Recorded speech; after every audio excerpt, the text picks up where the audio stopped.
인간의 용서란 어디까지 가능할까요? 영화 밀양에서 전도연은 아들을 죽인 범인을 교도소로 찾아갑니다. 종교의 힘으로 그를 용서하기 위해서이지요. 그런데 범인은 평온한 얼굴을 하고 태연하게 말합니다. 저는 신께 용서를 구했고 용서받았습니다. 그 말을 들은 그녀는 무너집니다. 내가 용서하지 않았는데 신이 무슨 권리로 용서를 해요? 이 질문은 다르덴 형제의 영화 아들에서 또 다른 방식으로 이어집니다. 올리비에, 그는 목수입니다. 소년원을 나온 아이들에게 목수 기술을 가르치고 있죠. 어느 날 새로운 소년이 그의 작업장으로 배정됩니다.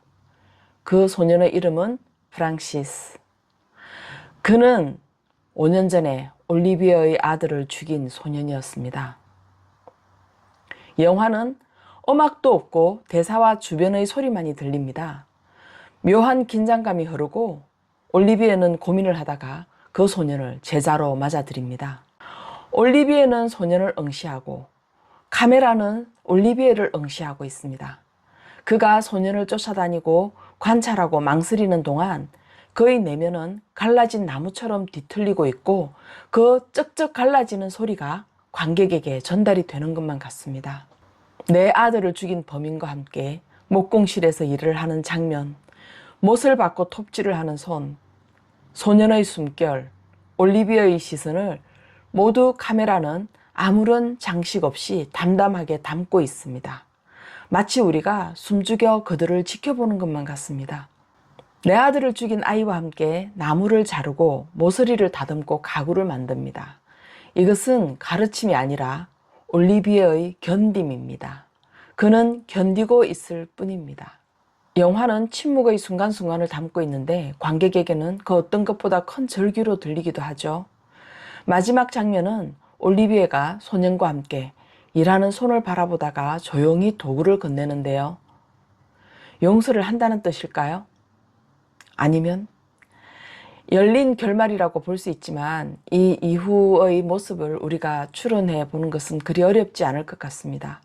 올리비에는 아들을 소년범에게 잃었지만 그는 소년 원생들의 재생을 위해서 목수일을 가르칩니다.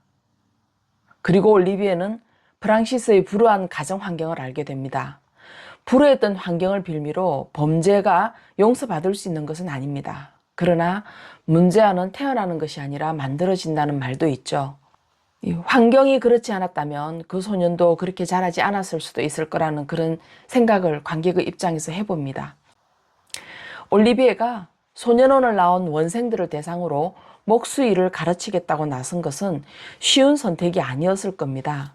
아들을 죽인 범인과 비슷한 원생들을 데리고 직업 교육을 시켜주겠다는 것은 그의 마음 안에 용서라는 씨앗이 움트고 있었고 그들에게 어쩌면 사회적 아버지가 되어줘야겠다라는 연민이 있었을지 모른다고 생각을 해봤습니다. 한때 법무부 산하 소년원장님과 인권 변호사 그리고 교정 당국에서 일을 하시는 분과 함께 이 영화를 가지고 스터디를 한 적이 있는데요.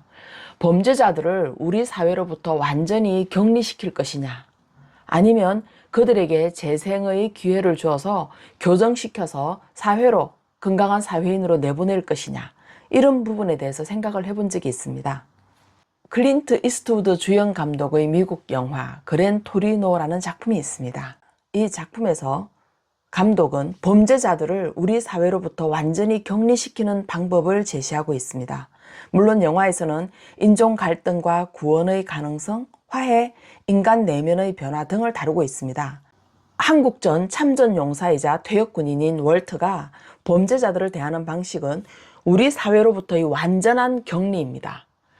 그렇게 본다면 이 작품에서 올리비에가 선택한 방식은 교정을 통한 건강한 사회인으로의 복귀라고 볼 수도 있겠습니다.